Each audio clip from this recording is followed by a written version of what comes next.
the Weatherfield Gazette will have a field day. Is that what I think it is, Mum? You are informed that your case comes up for hearing at 10:30 a.m. on Monday before the Justices of the Peace. You are instructed to attend. Failure to do so may incur a penalty, imprisonment or a fine not exceeding see overleaf. To think I've managed to live a lifetime without once being in the dock. I wonder, will I be called the accused, do you think? Oh, Auntie Anna, you're not worried about the Weatherfield Weekly Liar, are you? No, Lucille. As a matter of fact, I'm not.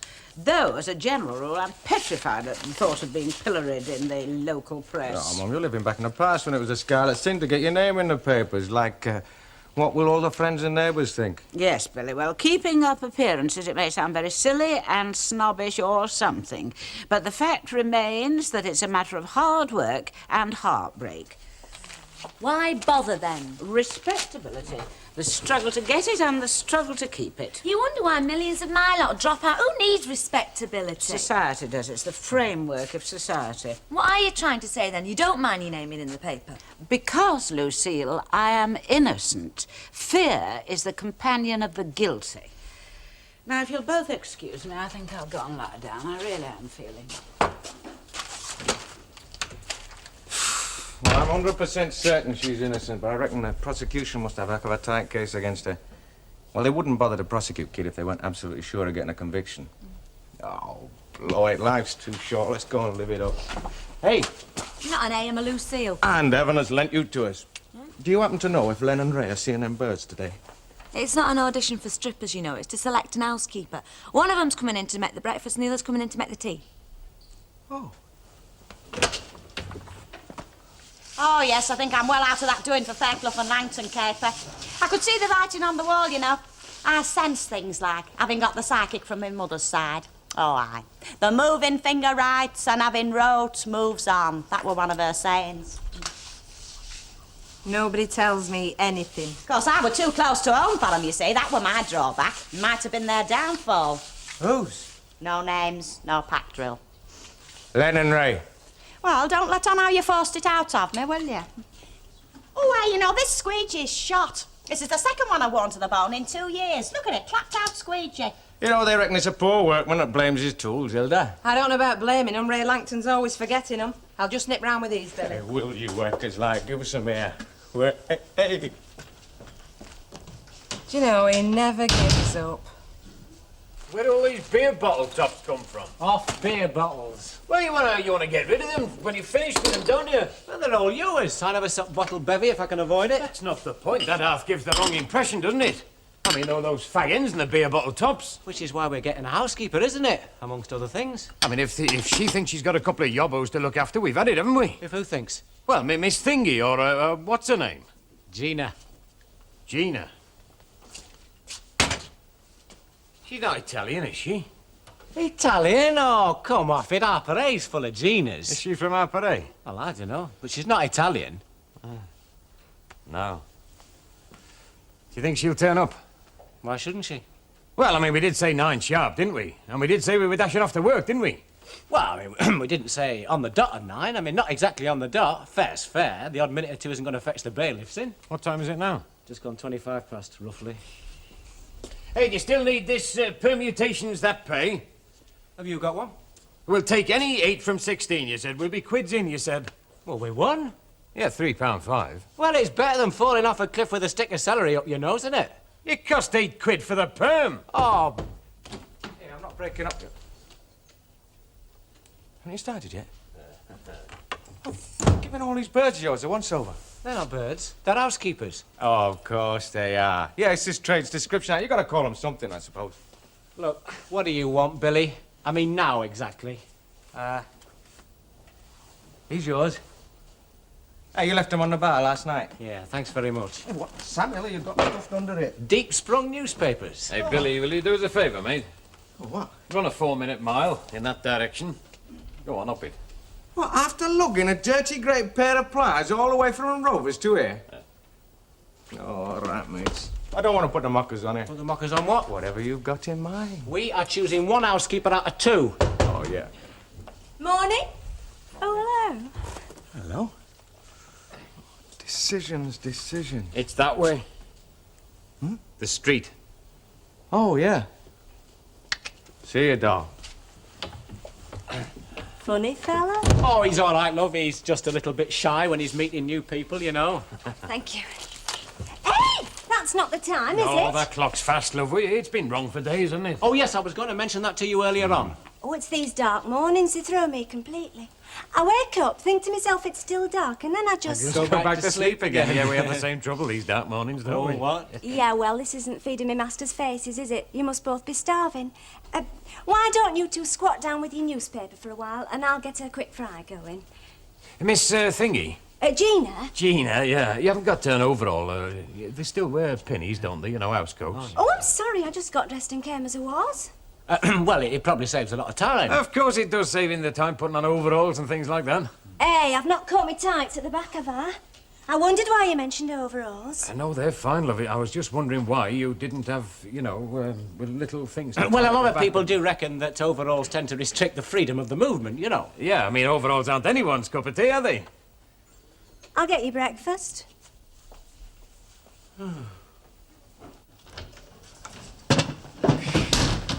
You bump into any of them? There's only two of them. What's that enigmatic Lear all about? Well, there's only two of them.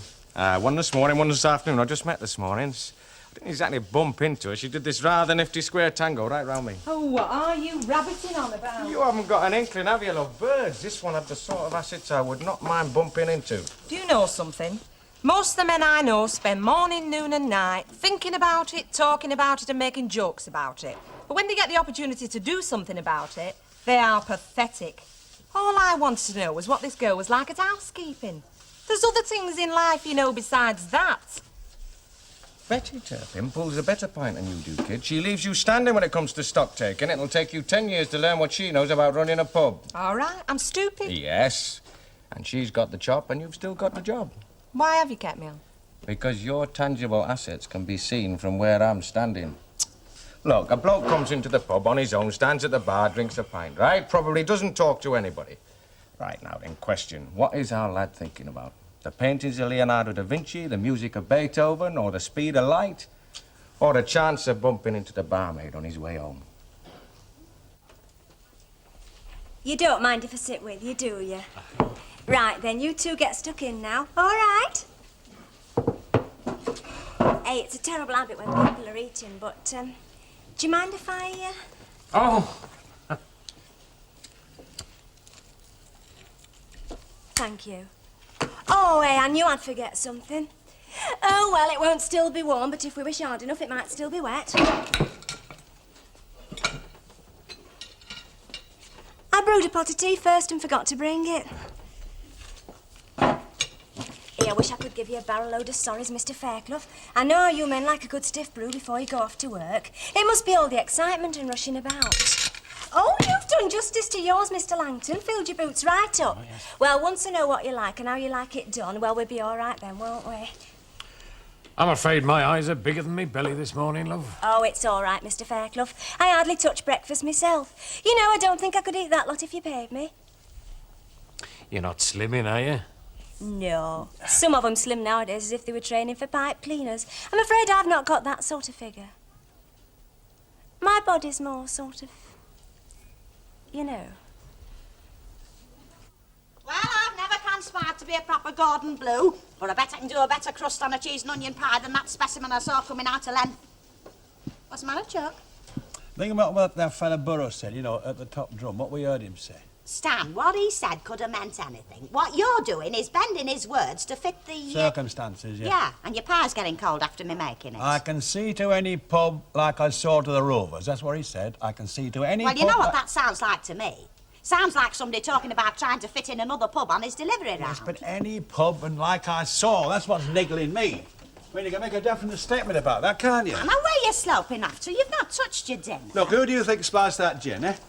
I've said once. Well, I don't think it was Annie Walker. Stan, if you go accusing this fella at the top drum, you'll not be worth a bucket of muck by the time he's finished Look, suing there's you. no harm in mentioning to somebody, is there somebody, huh? Oh, well, I've trotted this out once today already. No names, no package. Look, it's Annie Walker's licence plus 30 years' reputation. Well, what's she ever done for us? What's that got to do with it? Listen, I'll say this once, and I won't say it again. Annie Walker is Jack's widow. And Jack would have expected us to Give her the benefit of the doubt, eh? All right. All right. It's always the same. Kick off getting involved. End up getting in trouble. You like tights? Well, if ever anybody ever looked wrapped up in a nice warm chuckle, it's you two. Hey, have you taken the lucky lady on yet? Near enough. Well, if none of them fit the bill, Chuck, I'm put loose and fancy-free myself by the end of the Have week. we got the push? Well, look at the place. I mean, we only have one rush a day to cope with, and that's when you two dash in. Hey, I've got the answer to that daft question. What is the sound of one hand clapping? Saturday night at the Rovers. Oh, well, I should worry. I mean, I'm on a week's notice. Hey, I've heard on the QT that Mrs. Walker has to go into court Monday next. Look, come on, Len. First things first, we've got to get this sorted out. Now then, Miss Gina Fletcher. Personality? Warm, cheerful, Radiant? friendly. Cooking. Now, she knocks up a very fast plate of Very nosh. fast. Very fast. Was it tasty? Under the circumstances. Oh, of having to work at short notice in a strange kitchen, you mean? Yes. Do your part, Betty, will you? Ah, Mr. Stanley, I presume. Thought you and your missus were ensconced up at Top Drum these Oh, I had a days. couple up there last night. All right. Do you know whose local it is? Let me see now. Econ Inshaw's the old fellow who keeps the ferret. Squire Fitton, J.P. Schofield. That's about the lot to my knowledge. Arthur Burrows. You know him? I know his face. He's a drayman. Calls in here. Oh, he's a kingpin up there, I'll tell you. Likes bragging. Bragging loud, like, I can see to any pub like I saw to the Rovers. That's what he said. I can word see to for any word. pub like I did to the Rovers. When did he say that? Are Last you night? thinking what I'm thinking? What time did he get in there? I don't know. What time did he get in last night? Oh, just after 7. How you fix for having a jar or two at the Top Drum tonight?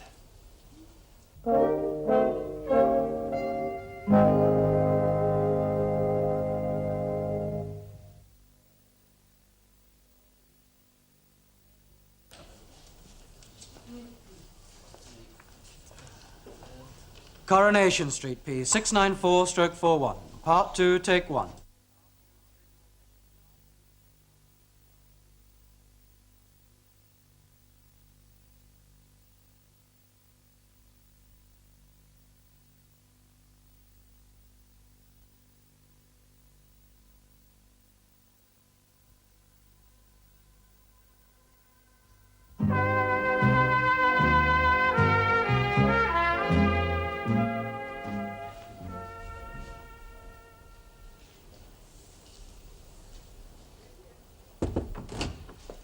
Hello, love.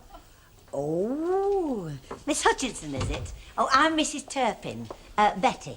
Oh, you work in the Rovers, don't you? Yeah, well, sort of, I suppose, at the stab. I was wondering, how does my table strike you? Ooh, right between the eyes, love. I mean, it's supercalifragilistic.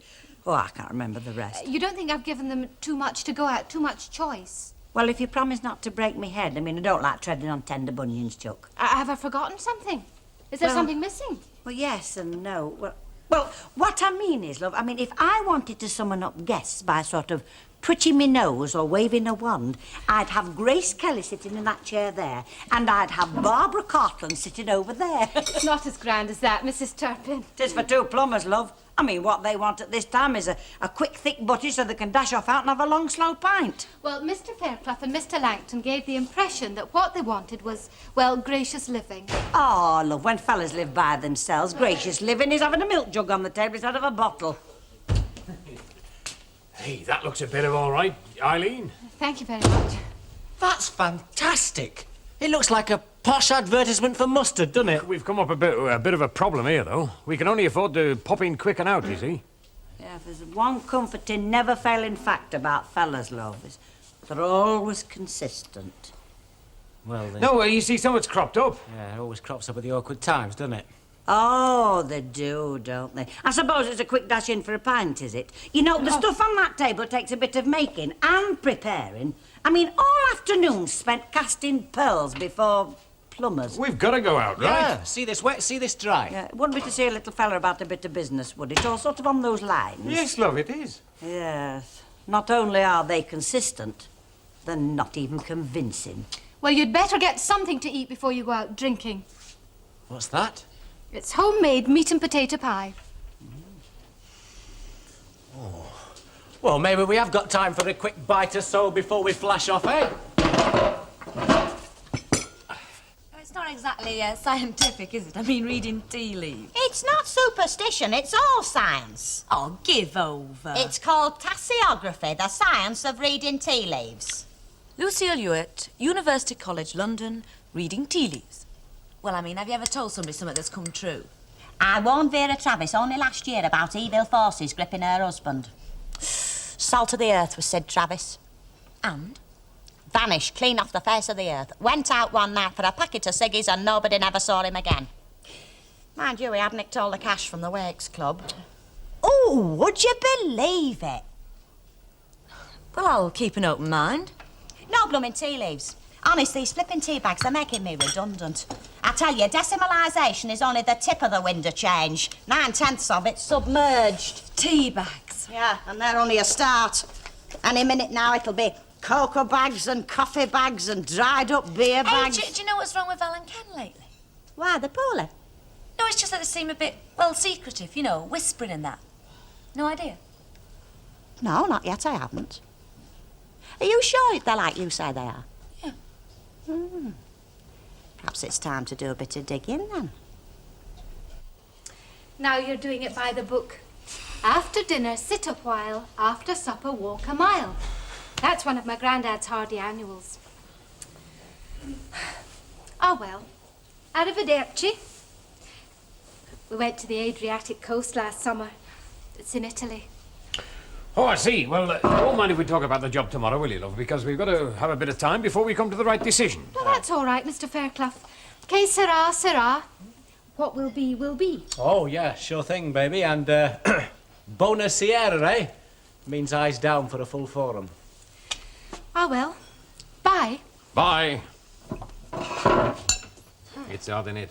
Irene likes to use Pigeonite, aye? And yet Gina's got the Italian name going for her. Among other things. By the way, I had a bit of time in hand this afternoon, so I tidied up a wee bit. And I made the beds, and, well, there's a line of odd socks hanging up in the bathroom. I found them under the beds and places like that.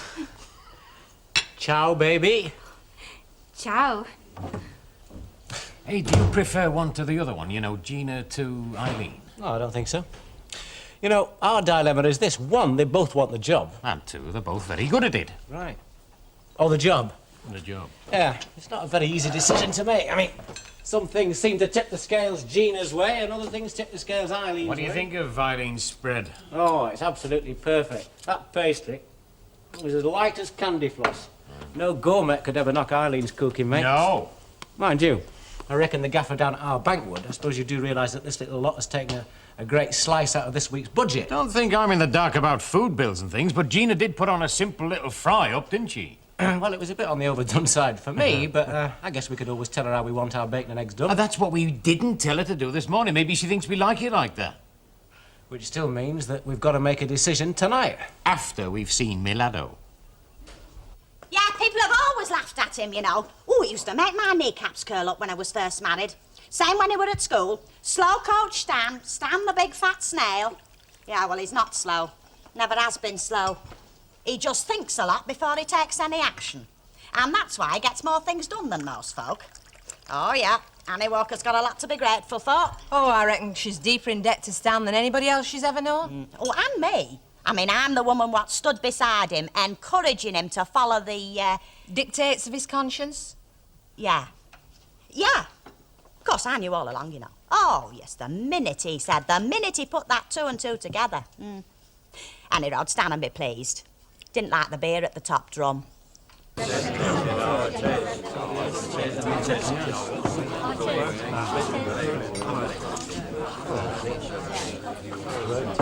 Is he in yet? I can't see him, no. Hey, this place isn't out of town, is it? Used to be right spitting sorters. Hey, you know, Harry Hewitt used to maintain that if ever a stranger walked in here, the landlord used to ask him for his blood group. Do you want a pint of bitter? Yeah, please. 2 pints of bitter, love, please. Don't look now, but Burrows has just walked in.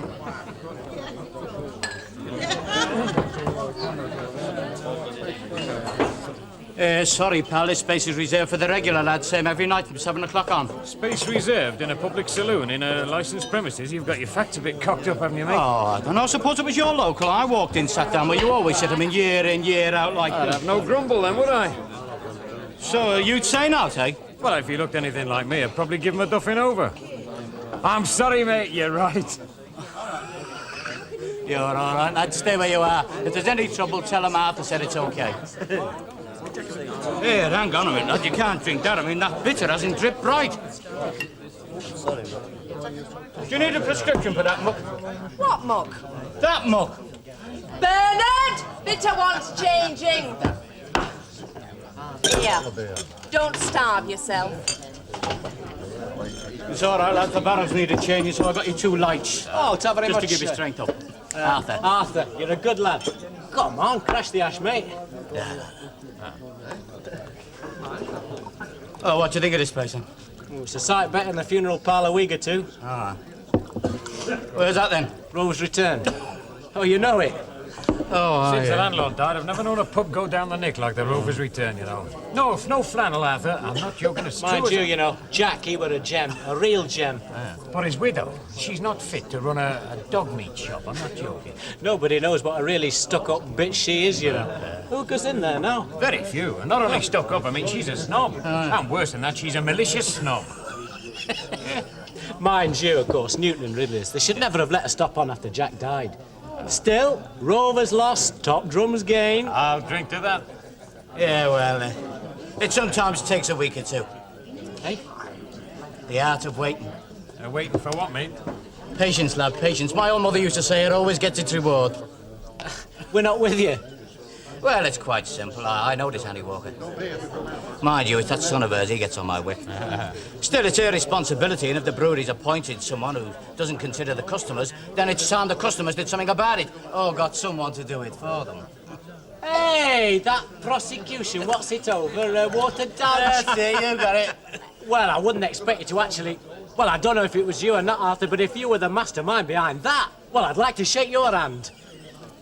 You see, son, as my old mother used to say, where there's a will, there's a way. Yeah, what's the matter with you? Like your mother used to say, where there's a will, there's a way.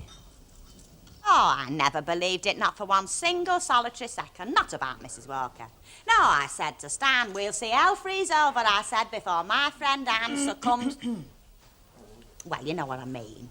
And now, with a frog in her throat and a fag in her gob, Coronation Street's coughing nightingale, your friend and mine, will continue with her magic moments from the theatre. Oh, get right. Who was that on the blower, then? Handle, Handle go outside. Oh, did you want a word with Minnie, love? That was the idea, but he said don't disturb her. Oh. The lad's coming back tomorrow. Oh, every time I think of Albert and Handel, I think of that song. 2 little boys had 2 little toys. Yeah. Now, have you got all that, love? As soon as Burroughs signs his confession, the police drop all their charges against you. And what exactly will Burroughs be charged with? Malicious damage. And you can't get any more malicious than watering down the gin and then tipping off the town hall, can you? No. Come on, darling, let's see that pair of sparkling eyes. I thank God for the privilege of living in a street like this and for having neighbours who would do for me what you two have done tonight. Oh, well, it's only selfishness, you know, love. I mean, a round of drinks cost an awful lot when it's on the house. Oh, Elizabeth, now that the slough of despond has receded, do you think you could consider remaining with our happy little band behind the bar? Yes, excuse me. Hey, don't look now, mate. But your little plan is falling apart at the scheme. Which one did I say came off best? Gina, buy a short head. By a short what? Hey, doll. Can I give you a tip? You play your cards, right? And you can have me.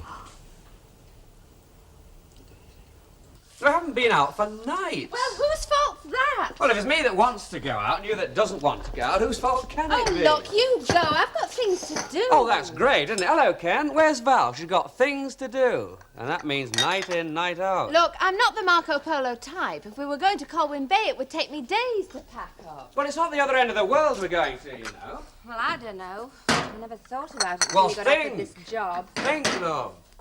It's important. It's our whole lives. But you're not going to convince Uncle Albert that Jamaica's not far away. And I don't care what you say, it is the other end of the world.